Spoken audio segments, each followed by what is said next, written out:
The patrons have spoken, and Drake Maye is on the block, guys, in a 12-team Superflex PPR 175 tight end premium start 10. Drake Maye or Bo Nix in the 209, Scott? Let's get technical. This is probably the 105, 106, 107, depending on your league. Maybe the 108 versus the 111, 12, 201, 202, and the 209. There's some good players you can get at the 209. It is a start 10, so the 209 doesn't matter as much as if it was a start 11 or a start 12 or bust ball. I do think there's going to be an advantage with Drake Maye that he's probably not going to start right away, which ultimately is going to end up being a good thing. Bo Nix, I've warmed up a little bit to Bo Nix. Maybe I'm buying into he's Sean Payton's handpicked guy. This is going to be Sean Payton's ride or die until he rides off in the sunset if Bo Nix fails. But I do think there's going to be a very polarizing career ahead of us for Bo Nix. And I think Drake Maye is going to get protected by the fact that if he doesn't start right away, he's just going to be a more fungible asset. And all I'm giving up is the 209 to move up in the draft. Even if I have to draft Bo Nix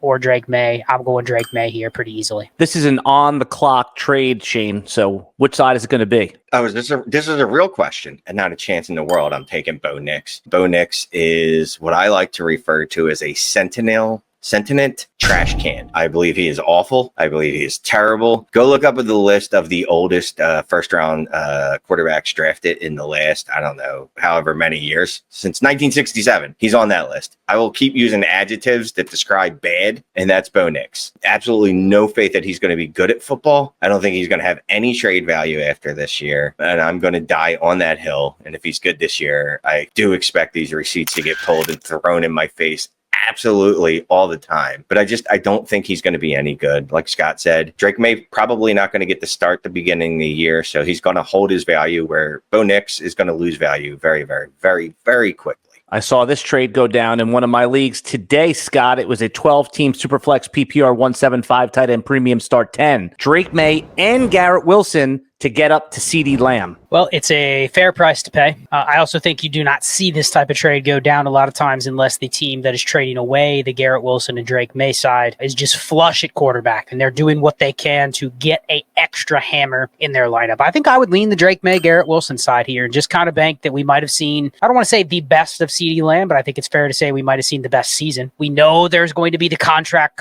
stuff that comes up. There's the risk with Dak. Think about what's happened this offseason with Jefferson losing Kirk Cousins. There's been kind of a weird window where people are like, I'm not sure if his quarterback situation supports him as QB1 or wide receiver 1 in Dynasty. I think Lamb is going to face that next year. If Rodgers is good, I think Garrett Wilson will be great, and you're getting Drake Maye on top. I think I'm leaning the package here because I'm getting a receiver, Shane, that I can sell you could easily move right into the CeeDee Lamb tier 1 year from now. What's it going to be, Shane? Yeah, you're going to need a lot for that to go right. But I believe we talked about this in last week's Discord, the AMA. We talked a little Garrett Wilson, and there is a path. There's definitely a path for him to improve in 2024. That path would have to be really smooth and downhill for him to hit CeeDee Lamb type levels. So I'm going to go CeeDee Lamb. There's too many ifs for this to turn into the Drake Maye, Garrett Wilson side. Yes, there's some risk with CeeDee Lamb, but he's still the wide receiver 2 in Dynasty Football, or maybe wide receiver 3. Either way, he's top 3 in Dynasty Football, I'd say. So I'm going to go CeeDee Lamb, even with the risk that, maybe he will lose Dak over the next year or two. 12-team Superflex PPR 175 tight end premium start 10 again. Drake Maye and Tony Pollard or Jaden Daniels, Scott? I'm going to go Jaden Daniels here. I can replace Tony Pollard with a random second rounder. Maybe it's not Tony Pollard, but it's something like that. I think I'm easily going Jaden Daniels here. I could probably go buy an Austin Eckler for a 3rd and a 4th, slap him in that same spot I had Tony Pollard, and I have a stack now with Jaden Daniels, and I probably like that way better than the Maye and Pollard side. This is very easily Jaden Daniels. We have Jaden Daniels as the QB2 of the class, right? I don't think there's any dispute there. I do like Drake Maye. I don't want to belittle them all, but I love Jaden Daniels. So this is Jaden Daniels. What Scott said, go buy me an Austin Eckler. Go buy me a Tajay Spears if I want to get fancy. Go buy me another running back.